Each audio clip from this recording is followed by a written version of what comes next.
Hello everyone, this is Adrian with PrepAgent, and I want to welcome you to today's webinar on contracts. First things first, if you can hear me, if the sound is good, go ahead and throw a thumbs up emoji in the chat, just so that I know we're all on the same page and we're communicating here. Happy Friday to everybody. Hopefully we've got a few exams coming up soon that we'll be studying for. Try and help y'all today.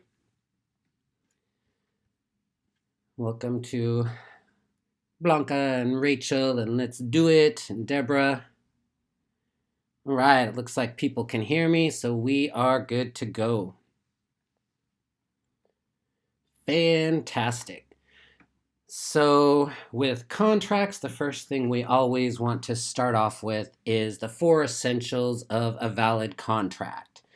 So if we're all ready, let's go ahead and throw up in the chat what the 4 essentials of a valid contract are. Kind of the basis of contracts as we deal with them in real estate. Can anybody tell me what those 4 essentials are? And we'll get rolling. I am going to try and do a bit more in the way of questions this week. But we are going to get through a little bit of lecture at the beginning just to sort of set us up. So we've got mutual consent, consideration, capable parties, and lawful object. Mutual consent, consideration, capable parties, and lawful object. So tell me real quick, is consideration the same thing as payment? Is consideration the same thing as payment? This is something that people get confused a lot on, send me emails about. And so I'm curious what you all think. Is consideration the same thing as payment? So we've got a no, and we've got a yes. We've got some people taking a little bit of time because this is a tricky concept to understand. What the payment is going to be is the same thing as consideration.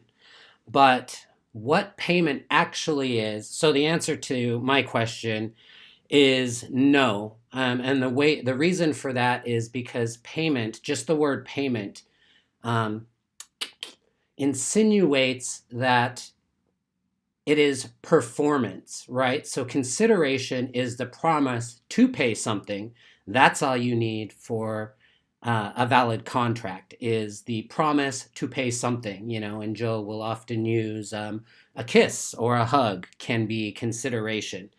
Love and affection can be consideration. Money can be consideration. You scratch my back, I scratch yours can be consideration. But payment of that consideration is actually considered performance, right? So it's a subtle difference there, but it has to do with when the consideration promise, like at what state is it? When it's still consideration, nothing's been done with it. I'm just promising to pay you something, but we got to perform on this contract first. When you pay that, that's usually because the contract has been performed and the payment is the final nail in that coffin of performing the contract. So hopefully that makes sense to everybody. Ooh, Nick Zarte threw up executory, not executory, maybe, executory. Executory, it's the difference between an executory contract and an executed contract.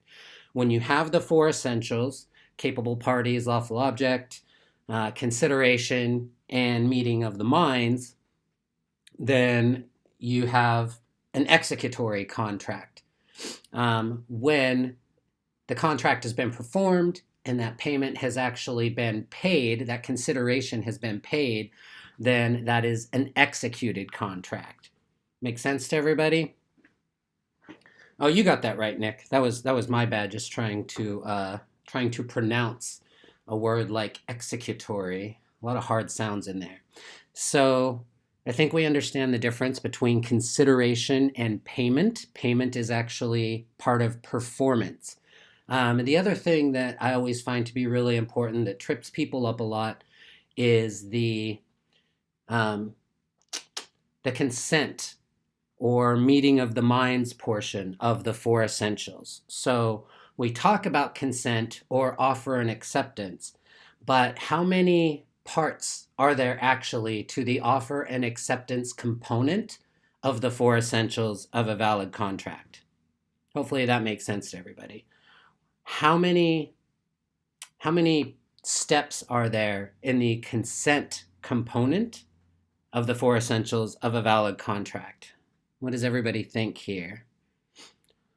One answer that says 2, another answer that says 3, another that says 3, and that's a great job by you guys.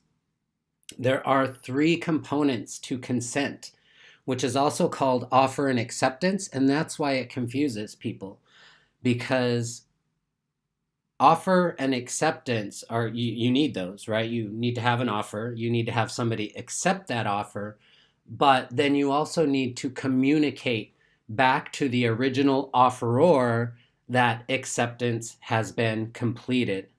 Does that make sense? So you have offer, acceptance, and communication of acceptance.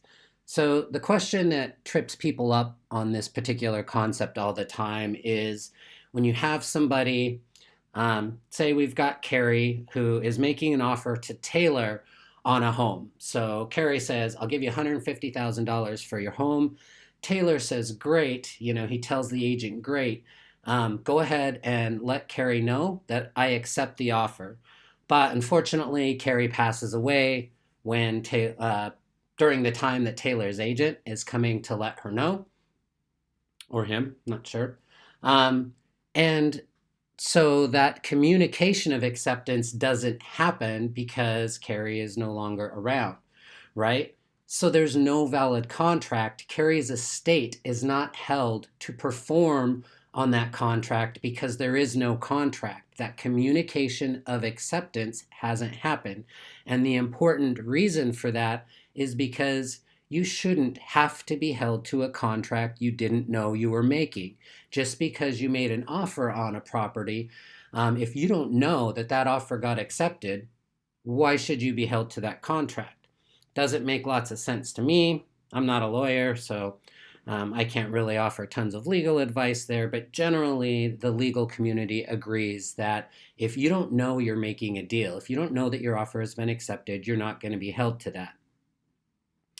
Newstar says, had a problem in a practice test as well, and we made it clear. Awesome. So if everybody agrees with Newstar, I've got one other question, and then we'll launch into some questions on the board. So, well, a couple other questions. So the first one is, why are we studying this? Why are contracts important to real estate and to real estate licensees? What type of contracts are you all going to encounter once you get your license?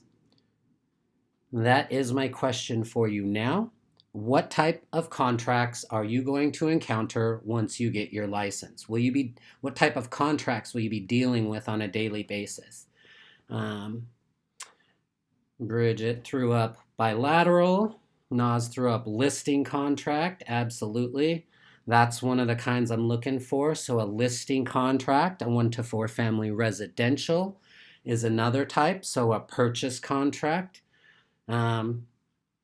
We've got 3 different types of listings, and we have a bunch of different types of purchase contracts. We don't need to get into all of those right now.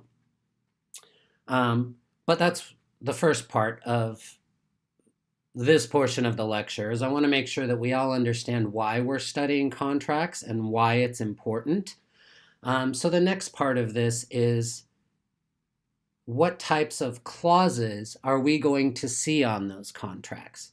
What types of clauses do you think that we're going to see on the listing and purchase contracts that we're going to be dealing with as licensees? What do you think? Ooh, good luck, Nika. So I'll wish Nika good luck going Monday to take the exam, first try. We've got all the good juju going out to you. Hopefully you do fantastic. I think it's a great sign that you're here studying with your community before you go in. So what types of clauses do we look at? Nisha said addendum. Stacy says a safety clause, contingency clauses. And we have a really great article that we recently threw up. And I'd like to point out to a lot of you, if you haven't checked out our articles, either click on the link I just threw up at some point or just go into the articles. If you haven't explored those, we actually cover a lot of topics that are maybe not included in the exam prep videos because they're not fundamentals, but they cover a lot of questions that you all might have. And most of the time, especially with the recent ones, we do videos for them too. When I say we, I mean Joe. Joe does videos for them too. So some of the types of clauses that we're going to encounter, let's start with an acceleration clause. Can anybody tell me what an acceleration clause is? What is an acceleration clause? Anybody have an idea? Nika says, we'll return with an update. We'll look forward to that. It's always great to see, and it helps give everybody else a little bit of insight into what the process is, you know. Pass or fail, this is just another step on the journey. Some people need a little bit more time to get through this step than others, but that makes your journey no less valid. So it's always great to hear back how you did, and it's always great to be able to look at, okay, you know, if you didn't do so great, what can we do to get you there? So let's get back to an acceleration clause. Entire loan due on default is a great way to define that. I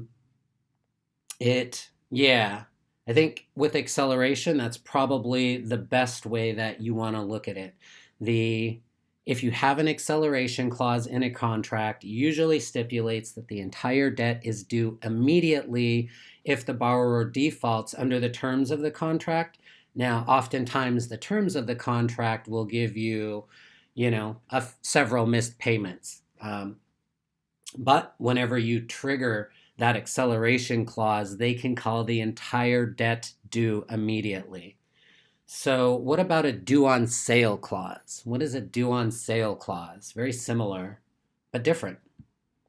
And that's why it has a different name. What is a due on sale clause? Due on sale. Very similar to an acceleration clause. And both of these clauses are very likely to be in a good portion of your purchase contracts. So if the house is sold, if the property that the mortgage is attached to is sold, then the entire debt becomes due immediately. Great job, everybody.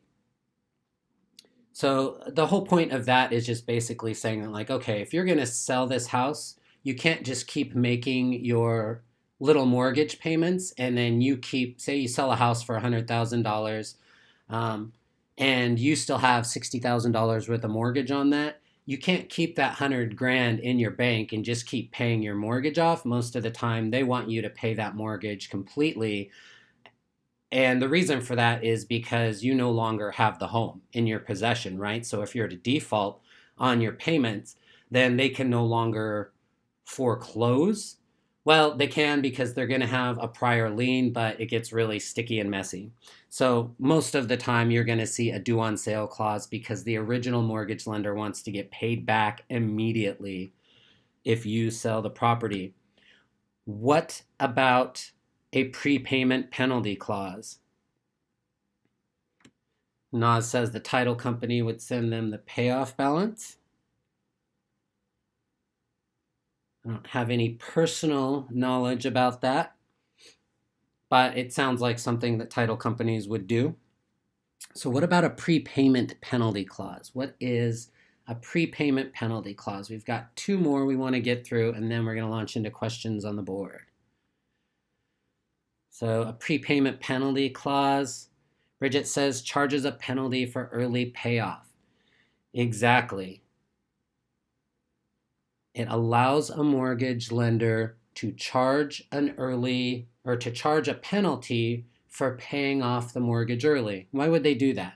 Why would they not want you to pay them back faster? That doesn't make any sense, right? You have their money. When you pay them off, they get their money back. So why would they put a prepayment penalty clause into a contract? Why would they charge you a penalty for that? Anybody have an idea? Blanca says interest. That is exactly it. They make interest on the money that they've lent you. And sometimes, especially with the quantities, the dollar amount quantities you're dealing with mortgages, they make a fair amount of interest. Whole industries are built on this. Interest is important to them. So that's why they will sometimes charge you a prepayment penalty clause. There are a lot of questions built around certain clauses like this, and that's why we're going through these today. You may not get asked a specific question about a prepayment penalty clause, but you may get asked a question about why somebody would, or why the prepayment penalty clause exists. And that's why it's important to understand the situations in which these come into play and why they're actually in the contract. What benefit is it to the person that benefits from the clause? And Blanca says they're an addendum on the clause. Well, most of these clauses are addendums to the contract if they're added later than when the contract was originally drafted. Hopefully that makes sense. All right, so last two clauses we're going to get into. The first one is subordination clause. Can y'all tell me what a subordination clause is? And by the way, everybody's been doing great on these. I love that. Love that you know your clauses and understand why they're there. Super important. Renee says FHA has no prepayment penalty. A lot of government-backed loans don't have prepayment penalties because they're not as concerned with the interest. Nisha asks about a video or some type of help on reading an amortization table, and that's something that I'm kind of working on, Nisha. I want to include it in this series of math webinars that we're working on, but it's kind of hard because there are about at least four different versions of amortization tables that I've seen. And so if we work off of an amortization table, that may be only applicable to a small percentage of you. So we need to find a way to either include all the variations of amortization tables that you may see on your exam, which means we need to know what those are. So long answer short, we haven't done one yet, Nisha, but we're looking into it. So subordination clause, junior to the most recent lien. So subordination clauses are a difficult one to understand, and they're a difficult process to understand. You all don't need to know the process for a subordination clause to pass your exam. What you need to know is that a subordination clause makes a contract junior to a more recent lien.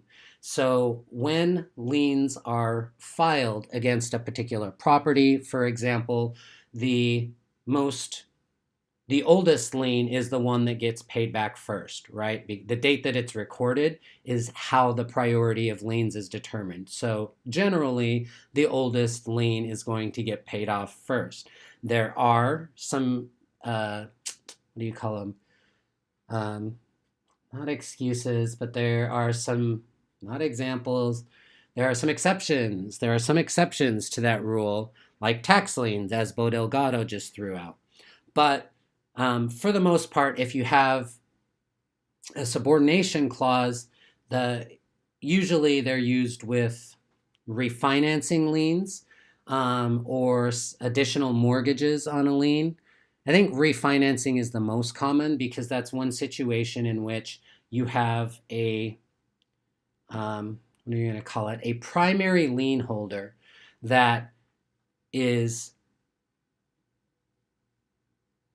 creating a new lien on your property, right? So when you refinance, they're going to say, okay, we're going to basically give you all of the money for your mortgage, but if you have a home equity line of credit, for example, or a second mortgage that was taken out against the same property, they don't want the home equity line of credit to get paid back before they do, because they're lending you more money. You know, let's be real, if you're refinancing, you're probably getting more than you will through a HELOC. And so they just want to make sure that those existing loans have subordination clauses that allow the refinancing loan to get paid back first. Hopefully that makes sense to everybody. So the simple definition for a subordination clause is makes a junior lien or gives a junior lien priority. So if you understand how the priority of liens is ordered and how that works, then you can understand how a junior lien can be made the priority lien, can be made the primary lien. Hopefully that makes sense. And good luck, Stacy, taking your exam shortly. All the good vibes sending out your way as well. And I think this is an awesome way to get your head in the game for this. All right, so it looks like we've got subordination clause. And if anybody has any questions on that, just go ahead and send us an email through the contact form on the website. I've got a good sort of pre-written explanation that I can send you. So finally, let's do release clause. What is a release clause? Can anybody tell me what a release clause is? And I love that everybody's wishing Stacy good luck. And earlier,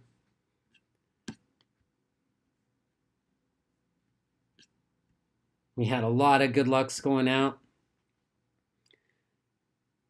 Stacy says, thank you, everyone. Much appreciated. This program has helped so much. I'm going to go a step further and say the community has probably helped a lot.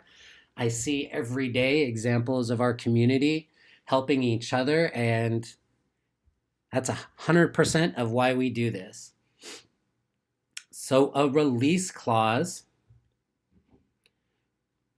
releases all liens, not quite. What you paid the whole balance of your loan. A little bit incomplete there. Removed from obligations of a loan is pretty close. Newsdar says allows you to pay off a partial of your loan. Renee hits the nail on the head. Release one property to be paid off. So a release clause allows a developer usually, or some other, usually it's a commercial builder or like a residential developer, but it's somebody who's going to take out a big loan. So for example, you've got a developer who wants to build 10 properties on a big lot that they've got. They can take out one mortgage for all 10 properties, and if they put a release clause in it, once they've paid off a certain amount of that loan, then one of the properties is released to them so that they can sell it. And what that allows them to do is not have to take out a separate loan for each of these properties, which gets pretty messy, and you've got just all sorts of different red tape all over the place. In order to accomplish that, it makes it easier for both the lender and the developer to finance the building of multiple properties at the same time. Does that make sense to everybody? Excuse me. Blanca says one property to be paid off. That is exactly it. All right, so clauses was a little bit more intensive than I thought it was going to be, but that's okay. Hopefully everybody got some good information. We had some confusion on some of those clauses, so I'm actually really happy that we went through it. And let's go ahead and jump into questions on the board and get in as many of these as we can.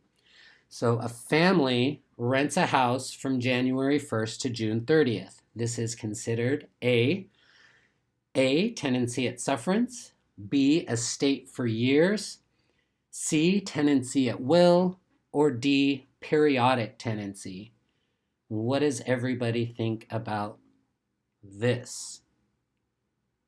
Family rents a house from January 1st to June 30th. And it looks like we don't need to spend a lot of time on this because everybody agrees that that is an estate for years. Anytime you have a defined beginning and end date, you're usually dealing with an estate for years.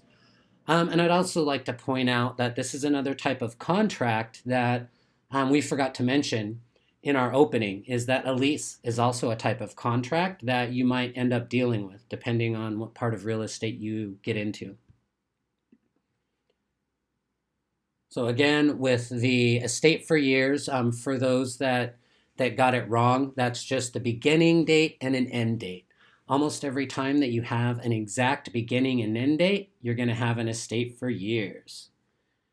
Okay, next on the board, each party is bound to a specific date for performance if a real estate sales contract contains A, a due on sale clause, B, a time limit for the buyer to secure mortgage financing, C, a congratulatory clause, or D, a provision that time is of the essence. What does everybody think here? And we did cover this kind of clause earlier. Oh, you know what? We did not. We did not cover this earlier, so my bad.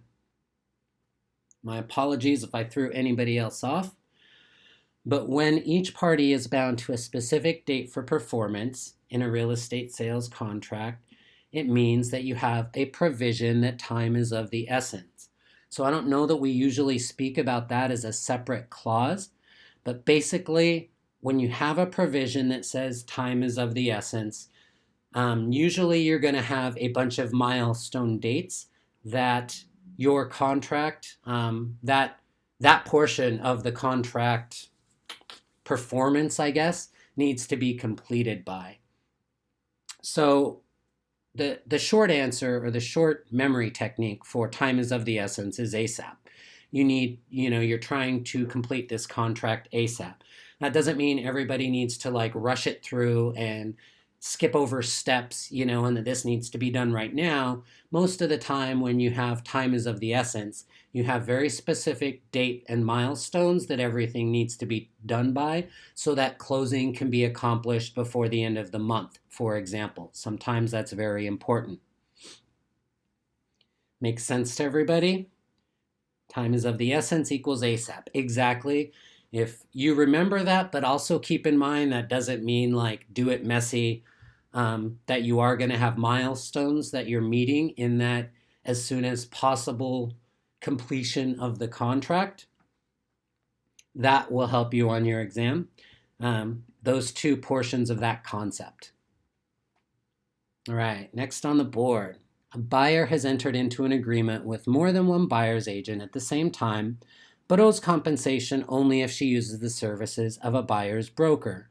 This arrangement is known as A, multiple listing agreement, B, open agreement, C, exclusive agency agreement, or D, exclusive right agreement.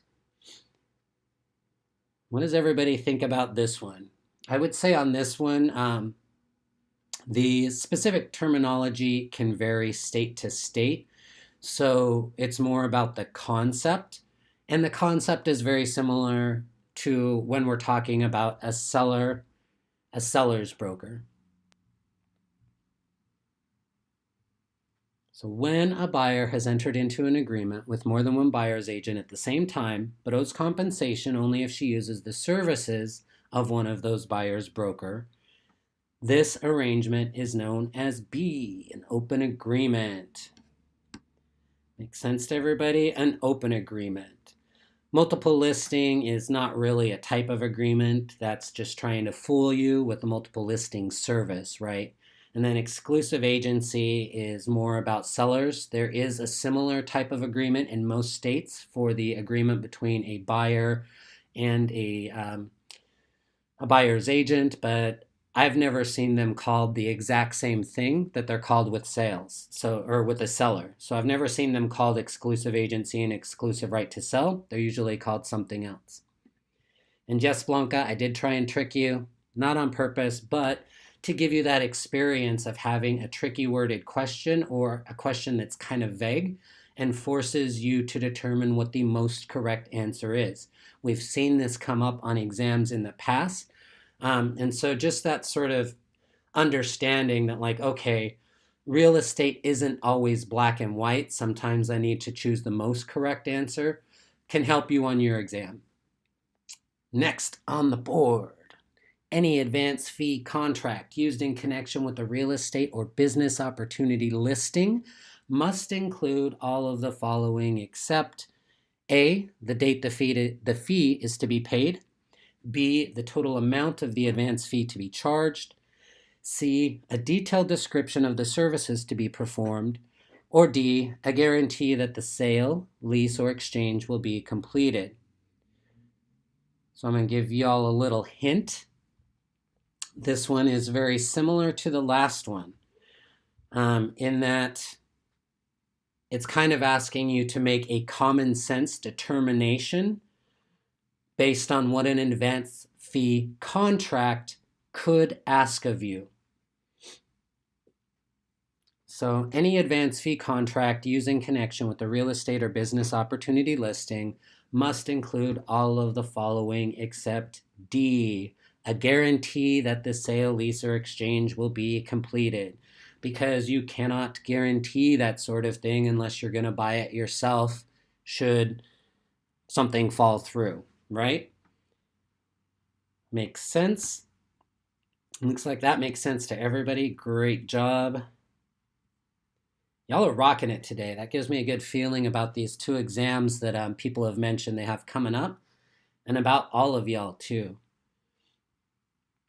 It's okay to miss it. That's why you're here with your community going through these things. This is when you want to miss it, when we can talk about why you missed it and sort of hopefully give you some understanding about what the correct answer is, right? Okay, next on the board, a tenant verbally agrees to lease a house for 6 months. The following month, the tenant notifies the owner that he has found a more desirable unit and will be moving out. The contract is A, invalid since it was not in writing, B, enforceable, C, void, or D, unenforceable. And what do you all think? The answer, this one's kind of tricky too. The answer sort of hinges on the verbal lease agreement for less than a year. We're talking about a verbal lease agreement for less than a year. Rachel says 6 months is key information. It is. It is very key information. So if a tenant verbally agrees to lease a house for 6 months and then the following month notifies the owner that he has found a more desirable unit and will be moving out, the contract is B, enforceable. So the tricky thing here is that a lot of people think about like, oh, it's real estate. The statute of fraud says it all has to be in writing. We do try and point out that a verbal lease for less than a year is not covered under the statute of frauds. It's one of the exceptions to the statute of frauds. So that's why this one confuses a lot of people. A verbal lease of less than a year is allowed to be considered a valid contract. Sorry, I should speak that more completely. A verbal lease for less than a year is not covered under the statute of frauds, and so it is considered a valid contract. All right, let's get a couple more in here, and that's going to do it for today. This time always goes so fast. A lease that provides for periodic increases of rent at regular intervals is called A, graduated lease, B, percentage lease, C, yearly lease, or D, long-term lease. What do you think here? A lease that provides for periodic increases of rent at regular intervals. I will say on this one, if you haven't specifically come across this concept, I think you can reason it out. If you really consider what each of the options are, only one of them really makes sense. So a lease that provides for periodic increases of rent at regular intervals is called a graduated lease. A couple people did throw up B, percentage lease, and the difference there is that with a percentage lease, you may have periodic increases of rent based on income, usually, right? But there's no guarantee, it's not covered in the lease that there will be periodic increases of rent. It's just saying, hey, we're going to skim a percentage off of whatever you make, right? So with a graduated lease, it gradually increases the price of the rent that you're paying. Usually you're only going to see this with commercial properties. Does that make sense to everybody, though? The difference between graduated and percentage? They can result in the same thing. The difference is that a graduated lease provides for it in the lease agreement itself. A percentage lease just says very specifically, I want a percentage. And if your profits drop, then actually the percentage drops too. Right. Last question. Let's find a doozy.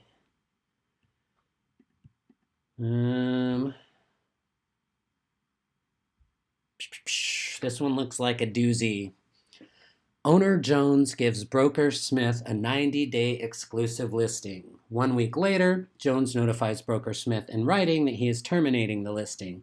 The next day, owner Jones signs an open listing with broker King. Broker King quickly brings in an offer which Jones accepts. As to the commission, which of the following is true? A, Jones cannot enter into an open listing which is concurrent with another listing. B, owner Jones is liable to both Smith and King. C, broker Smith is not entitled to a commission since the listing was terminated.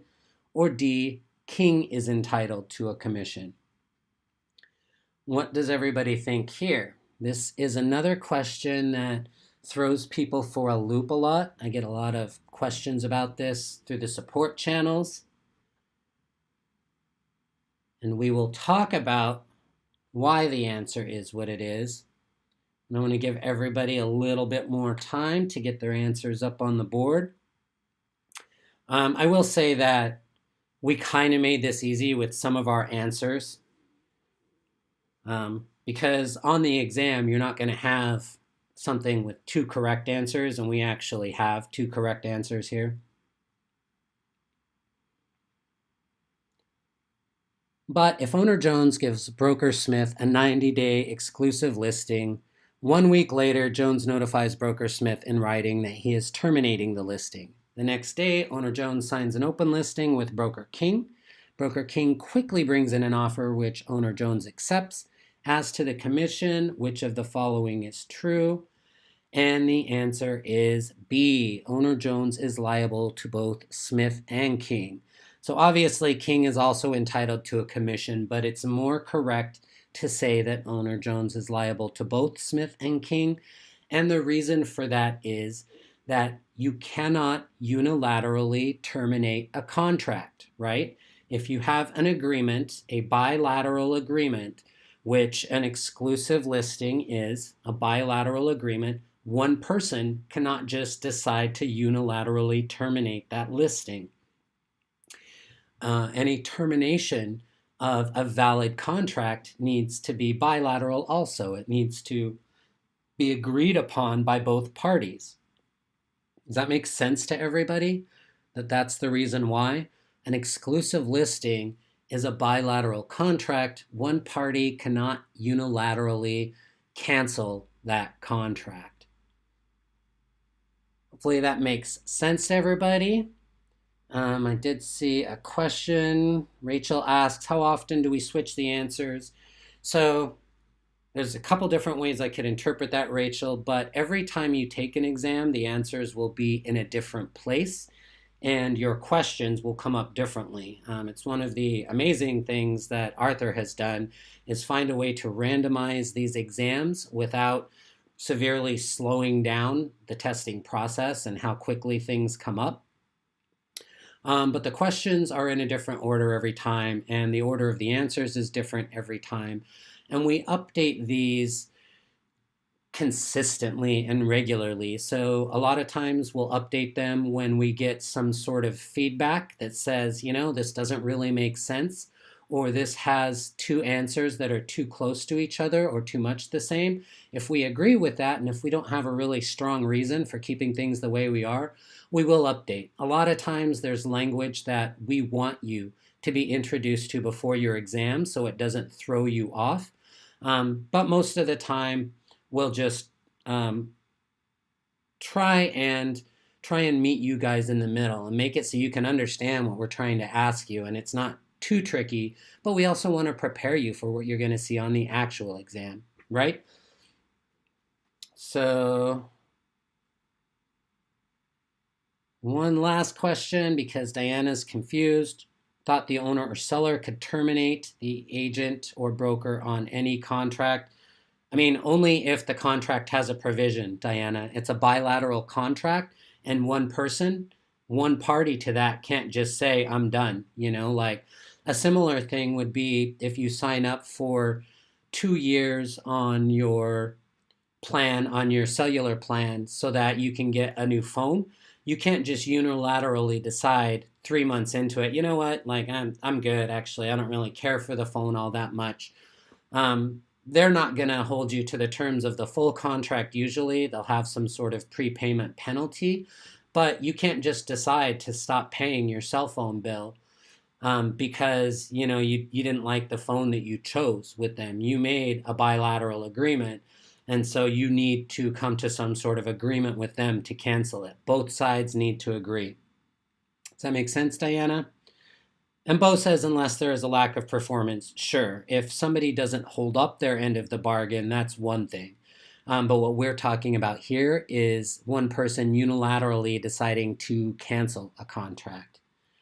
All right, everybody, I've got to run. I went a bit over today, but I wanted to make sure we understood all of this really well. And I feel like we reached that. So I hope you all have a great weekend. The best of luck to those of you taking your exams soon.